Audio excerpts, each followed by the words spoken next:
Uttarakhand Minister Subodh Unial addressed the allegations of senior BJP leaders' involvement in the Anika Bhandari murder case. He emphasized that the Uttarakhand High Court has expressed its satisfaction with the ongoing investigation, clearly stating that no high-profile individual is being shielded. Unial further noted that FIRs have been registered based on the recent audio clips circulating in the media, underscoring the government's commitment to transparency and accountability. He reiterated that the investigation is proceeding fairly and that justice will be ensured. The statement comes amid political controversy and public scrutiny, with authorities assuring that all evidence will be examined thoroughly and no one will be spared if found guilty. आप सबको मालूम है, जैसे ही सरकार को अंकिता भंडारी के साथ हुई इस घटना की जानकारी मिली, तत्काल एक महिला आईपीएस अधिकारी के नेतृत्व में एसआईटी का गठन किया गया और जो भी अभियुक्त थे बहुत तत्परता के साथ उन्हें गिरफ्तार किया गया और इतनी पैरवी इतनी मुस्तैदी से की गई कि ट्रायल के दौरान भी उन लोगों को जमानत नहीं मिली। ये आप सबको मालूम है। उसके बाद कुछ लोग इस मामले की सीबीआई की जांच कराने के लिए माननीय उच्च न्यायालय में गए और उच्च न्यायालय ने अपने निर्णय में कहा, thus in ultimate analysis the court is of the considered and formed opinion that though there may be some initial hiccups at the initial stage of the investigation while the revenue inspector and regular police were investigating the case before formation of SIT, but it cannot be stated that the investigation of the case is proceeding in improper direction with biased attitude. Though the case is definitely sensitive, one in view of the fact that a young girl has been killed and some people are protesting the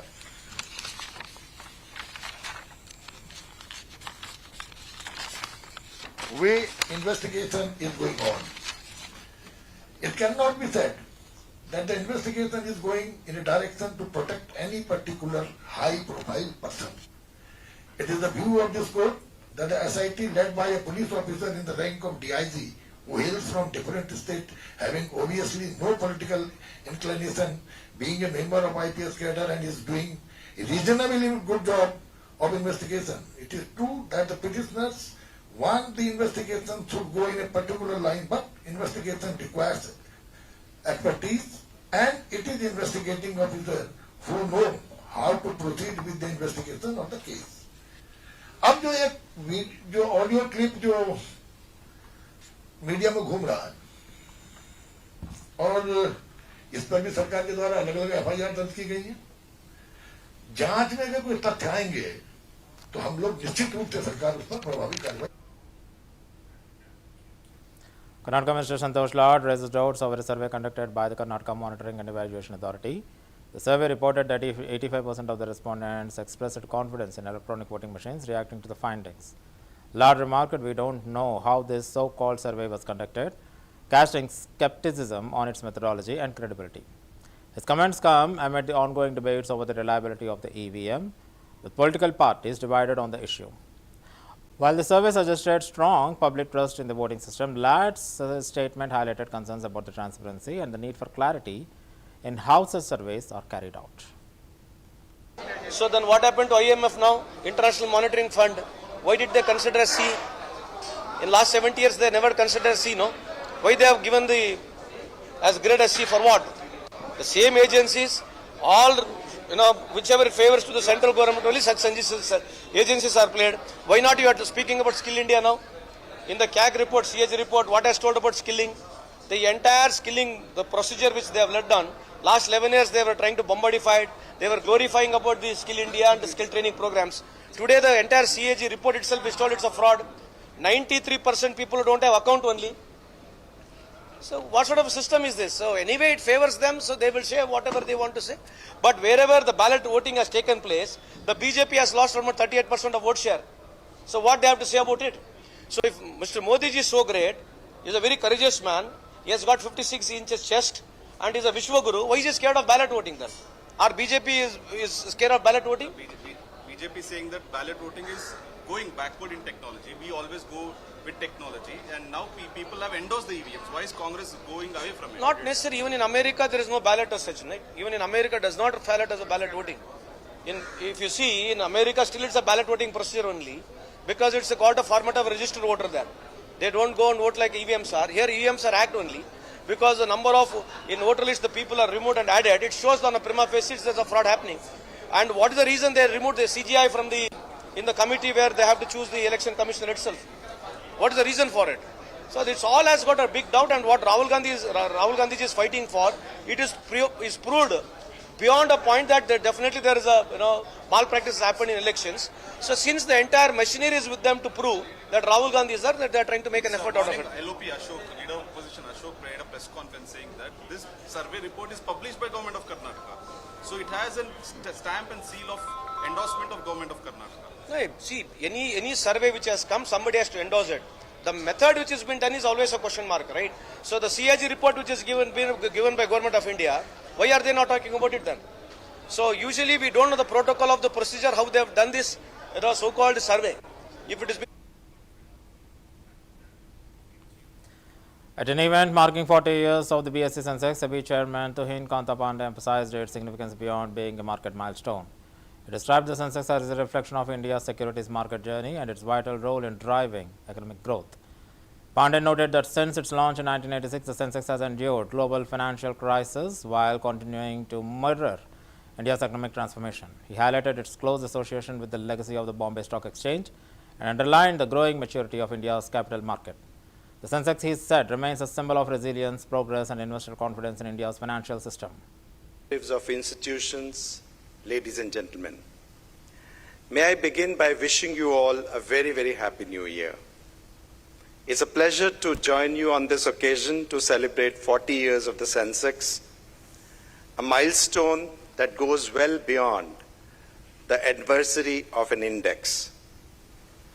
This moment invites us to reflect not merely on market movements or headline numbers, but on the institutional journey of India's securities market and its role in supporting economic growth, enterprise, and household participation. Indian securities market is deeply intertwined with the history of Bombay Stock Exchange, one of the oldest stock exchanges in Asia. Very few institutions anywhere in the world have witnessed and endured global crises such as the world wars, the Great Depression of 1929, oil shock, dot-com bubble burst, the global financial crisis, and more recent COVID-19 pandemic, Ukraine crisis, and ongoing geopolitical turmoil. The BSE is one such institution. Its longevity itself is a testament to resilience, adaptability, and trust. During its rich institutional history, the launch of the Sensex in 1986 marked a defining moment in the evolution of India's capital markets. When the Sensex was introduced, India's economy and markets were very different from what we see today. Trading was manual, market participation was limited, and the economy was relatively inward-looking. Yet the idea behind the Sensex was forward-looking, to create a transparent, representative, and a credible benchmark that reflected the performance of leading companies in the economy. Over the last 4 decades, the Sensex has stood the test of time as a robust market indicator, mirroring India's economic transformation and the growth. Bihar Chief Minister Nitish Kumar made an unscheduled visit to JDU party office in Patna, surprising party workers on New Year's Day. JDU President Umesh Kushwaha helped the Kumar come to meet and interact with party workers, extending his greetings on the occasion. The visit was informal, aimed at boosting morale and strengthening ties with the party ranks. Kumar's presence was warmly received, with workers appreciating his gesture of personality, connecting with them. The interaction highlighted his continuous focus on party unity and grassroots engagement as the new year begins, reinforcing his leadership role within JDU. Sir मुख्यमंत्री जी party कार्यालय पहुंचे क्या नहीं, वो तो tandem उनका अचानक उनका विजिट है पार्टी कार्यालय में। बराबर आते रहते हैं, तो कार्यकर्ताओं को नए साल पर आए हैं, कार्यकर्ताओं से भी मिले, उनका भी हाल चाल जाने और उनको भी बधाई दी, नए वर्ष की बधाई। और अभी हम लोग का वर्चुअल मीटिंग चल रही थी, वर्चुअल मीटिंग में भी जाकर उन लोगों सभी को बधाई दी। ये आज जो नए साल पर उन्होंने बधाई दिया है, जो हमारे जो माननीय मुख्यमंत्री नीतीश कुमार जी में लोगों आस्था व्यक्त किए हैं, उन पर भरोसा जताया है, जो ऐतिहासिक जीत हुआ है, इसके लिए सब लोग को ढेर सारी बधाई।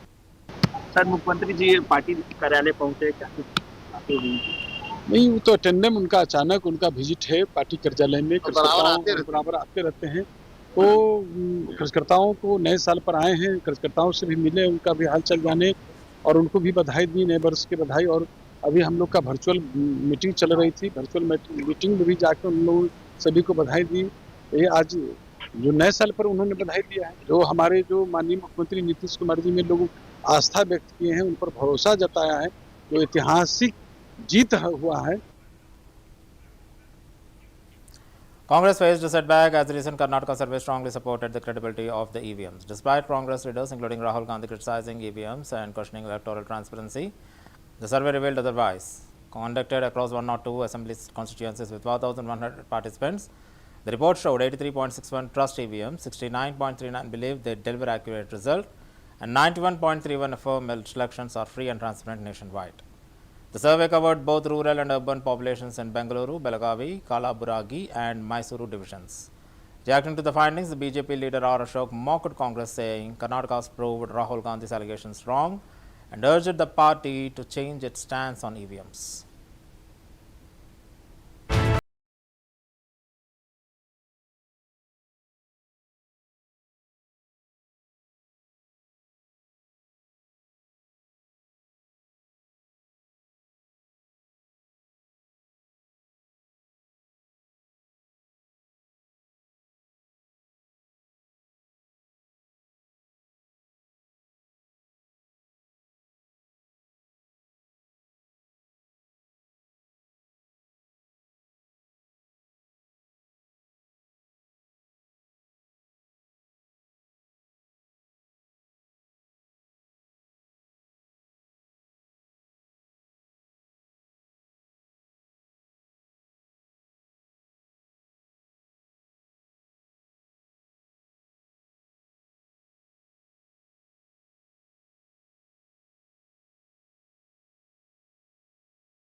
In Bellary, Karnataka witnessed high drama as violent clash erupted between supporters of Gangavati MLA Gali Janardhan Reddy and Bellary MLA Bharat Reddy. The dispute began over the banners of the installation of the Maharshi Valmiki statue near the SP circle. Tensions escalated when flex boards were placed on Janardhan Reddy's house wall, leading to stone pelting and beer bottle attacks. Gunmen from both factions fired shots in the air. In the chaos, Bharat Reddy's supporter Rajashekar was killed while Satish Reddy sustained injuries. Reports suggest Satish snatched a gun and fired at Janardhan Reddy, who narrowly escaped. Police rushed to the scene, deploying heavy security, and tried to control the situation amid mounting political accusations.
Devastating fire broke out during the New Year celebrations at the Lake Constellation Bar in Crans, Montana Resort, Switzerland's Alps region.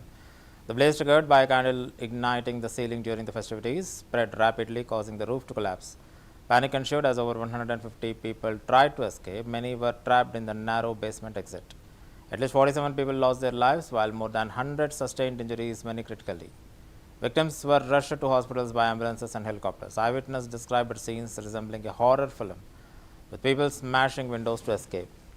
Authorities suspect flammable gases accelerated the fire.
Jal Minister Kapil Mishra announced that Delhi is hosting one of the world's largest literature festivals at Major Dhyanchand Stadium. The event featured participation from over 200 countries, with more than 100 renowned speakers and over 40 book launches scheduled. The Chief Minister of Delhi inaugurated the festival, marking the beginning of extensive sessions involving India's intellectual community. Mishra emphasized that the festival aims not only to celebrate literature, but also to counter ideological extremism, whether jihadi or Naxalite, by promoting ideas rooted in nationalism. The festival is expected to showcase India's cultural strength, intellectual diversity, and global literary engagement, positioning Delhi as a hub for dialogue. ये आज से दिल्ली के Dhyanchand stadium में शब्दोत्सव, देश के सबसे बड़े lit fest का आयोजन किया गया है और इसमें जाने माने वक्ता, 100 से ज्यादा वक्ता यहाँ पर आने वाले हैं। 40 से ज्यादा किताबें यहाँ पे रिलीज की जाएंगी और अब तक इतना बड़ा कोई लिटरेचर फेस्टिवल सरकार के द्वारा कभी नहीं किया गया है। अभी दिल्ली की मुख्यमंत्री महोदया ने इसका उद्घाटन किया है। उद्घाटन सत्र में आप सब लोगों ने देखा है और यहाँ पर आने वाले दिनों में भारत की आंतरिक सुरक्षा के मुद्दे पर, भारत के असली इतिहास के मुद्दे पर, नैरेटिव के बहुत सारे विषयों पर गंभीर चर्चाएं होंगी और यहाँ तक कि जैन जी कि आप यहाँ पर भागीदारी देख सकते हैं। हजारों युवा यहाँ पर आया हुआ है। यहाँ पे भजन क्लबिंग के इवेंट हैं, सांस्कृतिक कार्यक्रम है जो कि भारत की संस्कृति और सभ्यता से जुड़े हुए हैं। और कुल मिलाकर इस प्रकार के आयोजन को हम ये संकल्प के साथ कर रहे हैं कि हर साल दिल्ली सरकार और सुरुचि प्रकाशन मिलके भव्य आयोजन दिल्ली शब्दोत्सव का करेगी। देश का सबसे बड़ा लिट फेस्ट हर साल इसका आयोजन किया जाएगा और हमारा उद्देश्य है जो जिहादी और नक्सली वैचारिक आतंकवाद देश में घोलने की कोशिश की जाती है उसके ऊपर राष्ट्रवाद के विचार की वैचारिक सर्जिकल स्ट्राइक, ये दिल्ली शब्दोत्सव का उद्देश्य है। ये आज से Delhi Uttarakhand Chief Minister Pushkar Singh Dhami virtually addressed the inauguration ceremony of Raja Jagatdev's statue, paying tribute to the revered leader of the Buksa tribe. The event highlighted Raja Jagatdev's enduring legacy and his role in the cultural and social history of the region. Dhami emphasized the importance of honoring tribal leaders who contributed to the state's heritage and identity. The ceremony was seen as a step towards recognizing the Buksa community's contributions and preserving their traditions. By virtually participating, the Chief Minister extended his greetings and underscored the government's commitment to inclusively and respect for tribal communities. और इस क्षेत्र से आई हुई विशाल संख्या में इस कार्यक्रम में पधारी मेरी माताएं, बहनें, बड़े बुजुर्ग और मेरे नौजवान साथियों, उपस्थित मीडिया के सभी मित्रों, हमारे प्रशासन के सभी अधिकारीगण, सभी कर्मचारीगण, मैं आज के इस विशिष्ट कार्यक्रम में आप सबके इस बहुत विशाल संख्या में यहाँ पर पधारने पर मैं अपनी तरफ से आप सभी का हृदय से स्वागत करता हूं, आप सबका अभिनंदन करता हूं और बुक्सा जनजाति समाज के आराध्य श्रद्धेय राजा जगतदेव जी को आज के इस अवसर पर दोनों हाथ जोड़कर, सर झुकाकर प्रणाम करता हूं, उनको नमन करता हूं। मुझे खेद है कि आज के कार्यक्रम में मुझे आप सबके बीच में पहुंचना था, लेकिन पूर्व निर्धारित प्रशासनिक व्यस्तताओं के कारण और मौसम की खराबी के कारण मैं आप सभी के बीच में उपस्थित नहीं हो पा रहा हूं। परंतु मेरे लिए सौभाग्य की बात है कि मुझे आज आप सब से इस वर्चुअल माध्यम से पूज्य राजा जगतदेव जी की प्रतिमा का आप सबके साथ मिलकर इस भव्य समारोह का साथी बनने का। Indian origin politician Zohran Mamdani took oath as 112th mayor of New York City, pledging to govern expansively and audaciously with a focus on affordability for residents. In his inaugural remarks, Mamdani expressed gratitude to his family from Kampala to Delhi, symbolizing his diverse roots and global journey. His commitment to bold governance highlights the vision of inclusive leadership and tackling pressing urban challenges. With his personal acknowledgement, underscored the importance of heritage and community in shaping the public service. New York, the Constitution of the State of New York, and the Charter of the City of New York, and the Charter of the City of New York, and that for I will raising faithfully me, discharge for the teaching duties me how to of be in this faithfully world, discharge and for the having duties brought me to the this office city. of the mayor of the city. Thank you to my family from Kampala to Delhi, and thank you to my wife Rama.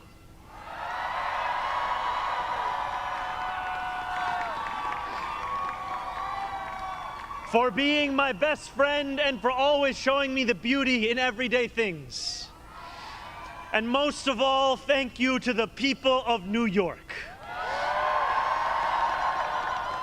Beginning today, we will govern expansively and audaciously.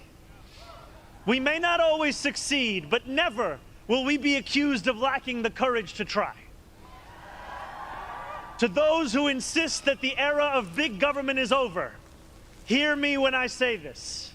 No longer will City Hall hesitate to use its power to improve New Yorkers' lives. He discharged the duties of the office of the mayor.